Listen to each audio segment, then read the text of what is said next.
Hey, welcome everybody. How many of you have heard the term singularity before? The announcer just mentioned that. How many of you have a clear idea of what it is? So that's some of you, at least.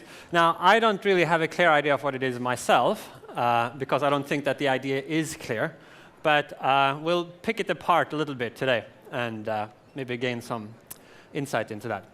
So there are a number of different ideas that have been associated with this label, the singularity. So it has a perfectly well-defined meaning in mathematics and in physics, but that's not the sense of this word that we're interested in today. The singularity is when the click-through rate goes to 0 and the amount of ads goes to infinity, is one definition. Or when all of humanity begins to think as if it were one single nerve cell. That's one of my favorite definitions.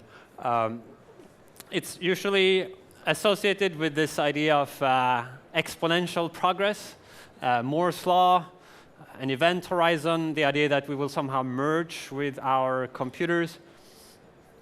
Out of all of these ideas, the maybe most interesting one is this idea of exponential growth. Now, of course, Moore's law, which you all know, pertains to the rate of growth in computing power, which is doubling at a quick pace, and you've all heard about that. There's a more interesting exponential growth of the world economy as a whole, which is also doubling, and that's more interesting because it's always possible to find at any given point in time a particular field where things are happening very quickly. So in the last several decades, the semiconductor industry has been such a field, but the world economy as a whole kind of aggregates over different areas of growth, including ones that grow much more slowly, like airplane engines. But that is still exponential, as this graph shows, albeit with a much slower doubling time. And if one zooms out over a longer time frame, like this, the last 1,000 years, it does look like a spike, or the last 1,000,000 years. It really shows that we're living in an anomalous era right now. But none of that is what I want to talk about today. Instead, I want to zoom in on one particular sense of this word, the singularity, which is the idea that human intelligence will one day no longer be the smartest form of intelligence around. The idea of the singularity as the possibility of an intelligence explosion. So this is quite independent of all the other things, whether progress is exponential or linear or polynomic or any other thing, whether there is an event horizon beyond which we cannot predict the future. All of these are completely separate issues to this question, which is whether human intelligence will be displaced as the apex of intelligence on Earth. So let's focus on that for the rest of this discussion. One possible path towards this would be through genetic enhancement. Where you could imagine forms of genetic selection, which over time could make it feasible to create biological intelligence that exceeds what current human intelligence is. I think that that's clearly possible, although a slow process. And I think that what we will ultimately see instead is forms of machine intelligence that surpasses human intelligence, and that's where the long-term action is. Machine intelligence has various fundamental advantages over biological intelligence. One such advantage is the fundamental physical limits to information processing, which makes it possible to build much faster hardware than the biological wetware that we use for thinking with. So transistors can just process information much faster than biological neurons can. And we already have quite powerful hardware, and it's getting faster all the time. That seems to be on track to rivaling and exceeding the biological computational power of the brain. The big open question is rather the software part. And here one can distinguish a range of different possible avenues that all lead to the same destination, meaning human level or greater than human level general intelligence, but through different avenues. So one is by reverse engineering the human nervous system. We already have one example of a system that achieves human-level intelligence, which is the human brain. It's a finite physical system. We can try to figure that out. at one extreme of granularity, we have the idea of whole brain emulation, where you would literally scan a particular nervous system and then implement the same computation on a faster substrate, such as in a computer machine. There are various precursor technologies that are needed for this, none of which is currently in place. You would need very powerful, high-throughput scanning technology to do that, to actually scan a human brain at a sufficient level of detail. We have microscopes that can see the right kind of detail, but you can only scan with that resolution currently at a very slow rate. With electron microscopes, you can scan at a fairly fast rate, but still not fast enough. So you need some progress in high-throughput scanning technology to be able to image a system as large as the human brain at the right level of detail, where you can see individual synapses and detect the synaptic strength of connection between different neurons. Another technology that you would need is the ability to interpret these scanning data through automated image recognition system and then neurocomputational models to know what each of these things you see in your scan is doing in the brain, what each kind of nerve cell is actually computing, the type of functionality it has. And there is quite good progress. We do have already pretty good neurocomputational models of many individual nerve cell types. But still, there is a lot more that needs to be done there. And finally, you need enough hardware power to actually run this kind of massive simulation.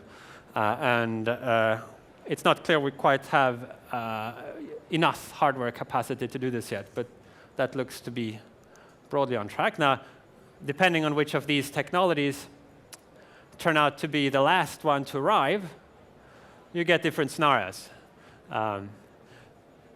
If either the amount of computational hardware that is available is a constraining factor, or the scanning technology is a constraining factor, then you would probably have a fairly predictable rate of progress, where you could see, you would first be able to maybe simulate an insect brain and then a larger brain, and you could sort of see that the human level was coming down the road.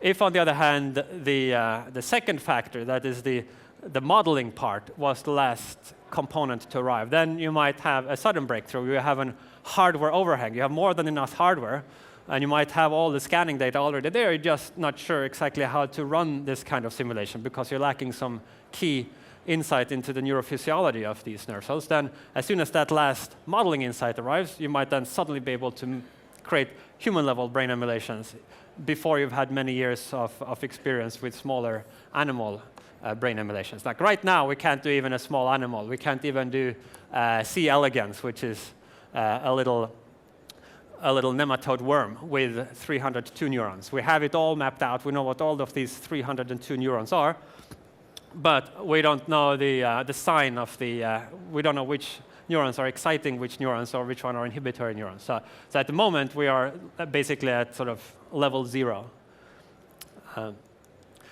So that's all for one path towards general artificial human-level intelligence. Like another is to forget about all this neurobiological mess and take a more theoretical and mathematical approach to this. The field of artificial intelligence as traditionally conceived. That has seen quite a lot of progress over the last several decades, not as rapid progress as some of the early practitioners had anticipated. There have been various predictions that we would have artificial intelligence that could pass the Turing test by now at various states. That has obviously not come to pass. Nevertheless, over just, say, half a century or so since we've started doing this kind of thing, there has been a lot of impressive progress in game-playing AI, for example. You all know like chess-playing computers that are currently beating the best human chess players, but in many other fields as well, backgammon, checkers. Go has so far eluded chess-playing game AI computers, but rapid progress is made in this game as well, and it's probably on track to beating the best Asian human Go champions in maybe 10 years from now or so. 2 years ago, there was this IBM's Watson machine, the trivia quiz system that you've probably heard about, which beat the human champions in these kind of trivia challenges. In many other application areas as well, so game AI is just one, but AI is actually in use behind the scenes in a large number of different domains today. We tend not to think about it as AI as soon as it starts working. It just becomes kind of boring algorithms and software. But these were, once upon a time, cutting-edge research areas that have advanced far enough that they're actually useful. And I don't know if you can read this. It's quite small there on the screen. Algorithmic trading, route finding software, medical support system, industrial robotics, speech recognition, face recognition, recommendation systems, machine translation, face recognition, search engines, like Google is the world's biggest AI system today. We don't think of it as an AI, but it's really what it is, the search engine. Equation solving and theory improving software, logistics planning, airline reservations, spam filters, credit card fraud detection. All of these things are happening in the background, and progress is being made on a wide range of areas here. So is it likely that either the whole brain emulation approach or this more mathematical, theoretical AI approach will eventually result in human-level machine intelligence? Well, it certainly is a physically possible technology, and there are these different avenues that we can see incremental progress happening along, and that should eventually get there. So assuming that scientific and technological progress continues, then eventually, sure, it must be possible to engineer these kinds of systems. If one thinks abstractly of a kind of two-dimensional space where we plot some general sense of technological capability measure on one axis and time on the other, that what we think of as the human condition must be thought of as a very narrow band within this.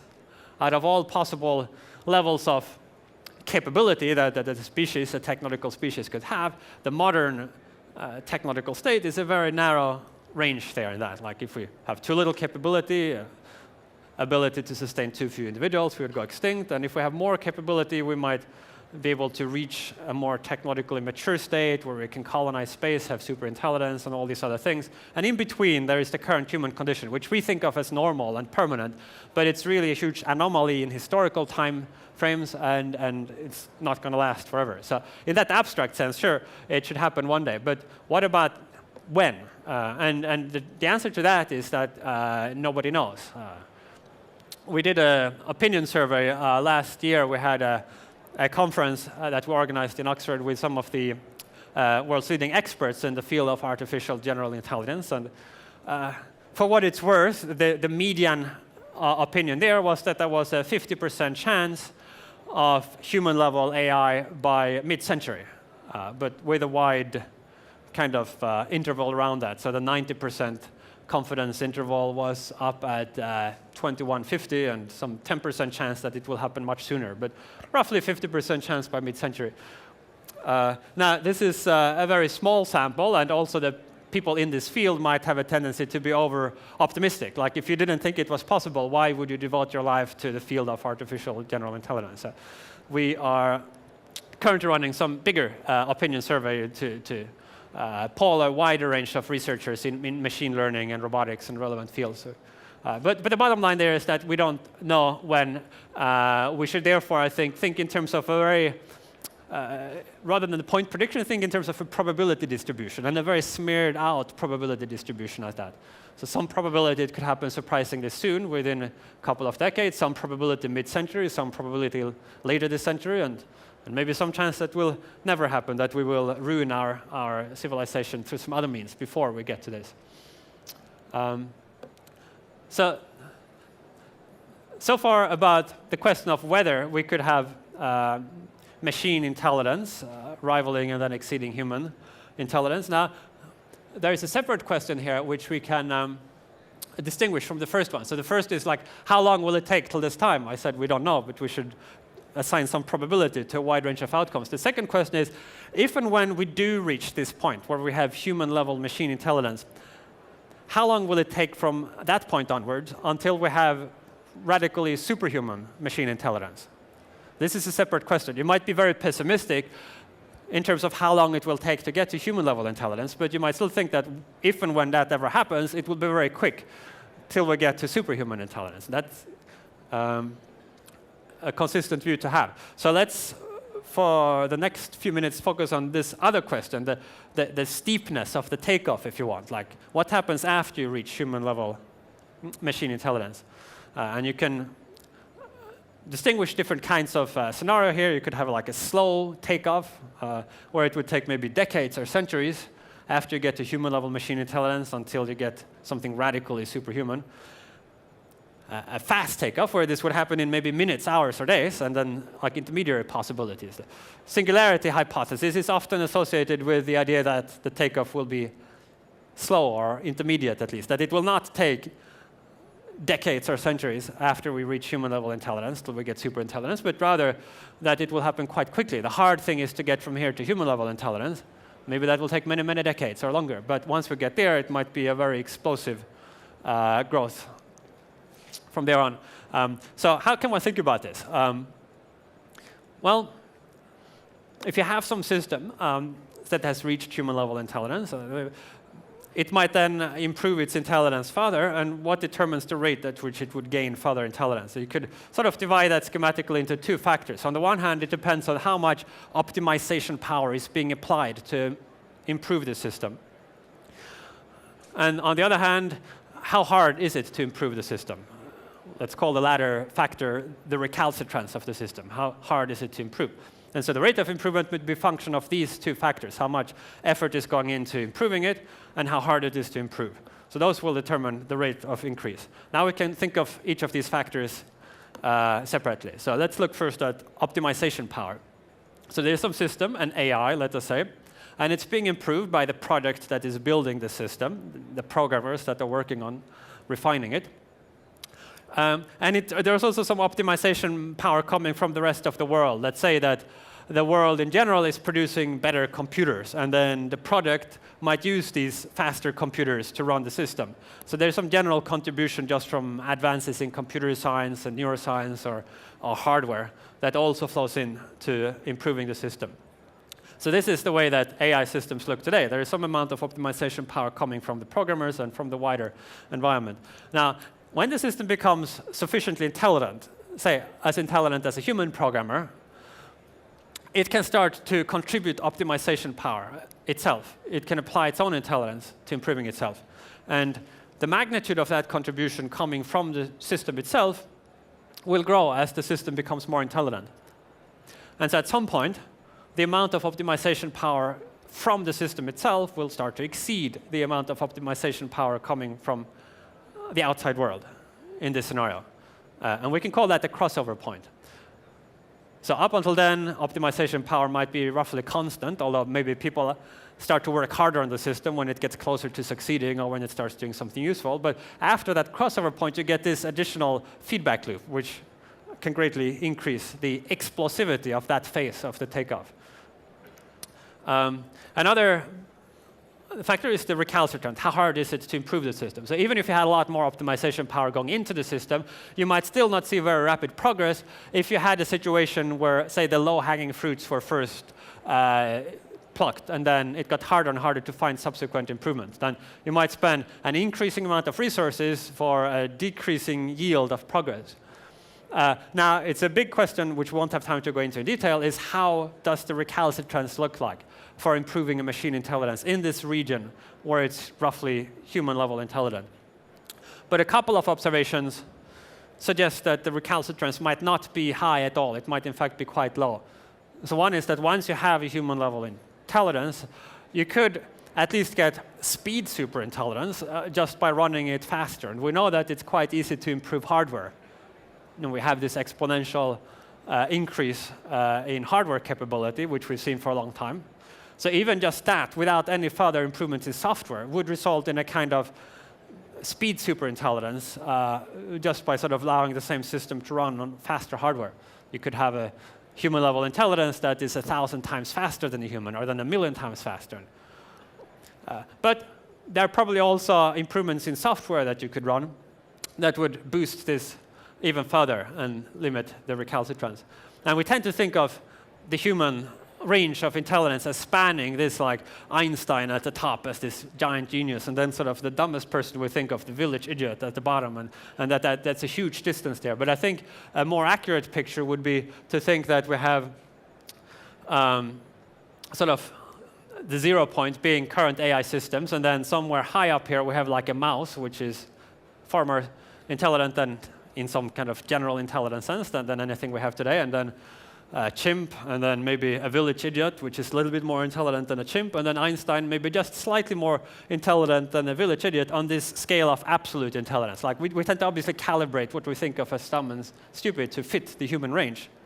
But there is no particular reason to think that it would be much harder to build an artificial Einstein than to build an artificial village idiot. They are all basically running on exactly the same biological neurocomputational machinery. Like they share the same genetics. It's pretty much the same thing with some minor tweaks. So it might be that you will take a long time to get up to mouse, and then a long time to get to chimp, and then a long time to get to village idiot, but then you've just swooshed right by human genius in the next kind of interval, even assuming a kind of constant amount of optimization power going in. I'm going to wrap up. So in conclusion, this concept of the singularity is confusing and confused because there are many completely different ideas that are referred to by this term. I think it's better, therefore, probably not to use the term. Instead, if one is interested in one of these ideas, like in this talk, it's better to use some more specific term, like the intelligence explosion, to refer to this idea of greater than human machine intelligence. That question, in turn, can be divided into two questions. How long does it take to get to human-level machine intelligence? And what happens then? How explosive is the takeoff to superintelligence after that? With regard to the first question, I said we don't know how long it will take. We should spread out our probability distribution over a wide range of possible arrival dates. With regard to the second question, how explosive is the takeoff? I think we have reasonable grounds for thinking that that will probably be quite rapid. It could be explosive. Once we get to human-level intelligence, it might only be a short term after there before we have radical superintelligence. And that then suggests, which I will not be discussing here, but it suggests that it might be very important to think about that kind of dynamics. What happens when you get human-level machine intelligence that then soon after becomes superintelligent? It might become a very important shaper of the future of humanity and of intelligent life. And in fact, I'm working on a book on that right now, but that's a topic for another day. Thanks.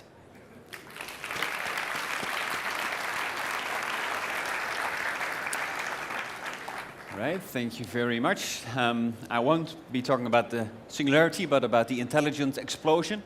Now, you are not an IT professor, you're a philosopher, a professor in philosophy, right? Yeah. I did physics and computational neuroscience and stuff, and AI in my past, but right now I'm in the philosophy faculty. Okay, I'm asking you as a philosopher, do you believe that you can digitize empathy or love or compassion, intangible goods like that? Well, I don't think we can do it today, or that we're anywhere near doing it. I do think that the brain is a physical system, an information processing system, and that if you replicated exactly the same information processes that are naturally occurring in the brain in a computer, although it's a separate question, I think you would then have the same subjective experiences, the same mental life supervening on that computation as we now have supervening on our brain chemistry. And that's not... Is that a yes or a no? Well, that's a yes, that it's possible in principle, but not today in practice. In theory, you think it's possible? Yeah. So it's probably the majority view among people in computer science and computational neuroscience and philosophy. Although, of course, there are many people who don't think that. Okay, so we're going to see spiritual machines then? Unless we destroy ourselves in some other manner or seize technological advancement, then it looks like we will have intelligent machines at some point. Unless we destroy ourselves, is that what you said? Yeah, or some other thing puts on hold. So the basic idea is that there are these incremental, we can understand more about how the brain works, we can do more research on AI and mathematics and statistics. All of these things will gradually take us closer to the ability to build machine intelligence. So unless something puts on hold to our advance in all of these different areas, I think we will eventually reach that capability. Right. And are you an optimist or a pessimist? Well, I often get asked that question. And it's a little annoying because I think basically optimism and pessimism are both biases. They are sort of distortions, and you should try to avoid both. Right. Now, maybe I am one or the other, but if I knew I was one or the other, I would correct for it. So as far as I can see, I'm neither an optimist or a pessimist, but maybe a more objective and informed observer could recognize in me a systematic skew of opinion in one way or the other. Right. So next time if I ask you if you're an optimist or a pessimist, you say, no, I think like an algorithm. That's more like the... Well, I think we're all thinking like algorithms, Yes. because fundamentally I think we are algorithms implemented in biological substrate for now, but maybe in some different substrate in the future. Wow, I think we've only started the conversation. If you want to talk more about this subject, then please join this philosophy professor who knows an awful lot about singularity, although he doesn't want to use the term, in the green room where the domes, the igloos are, so you can talk to him in face-to-face. Thank you so much for explaining us to us.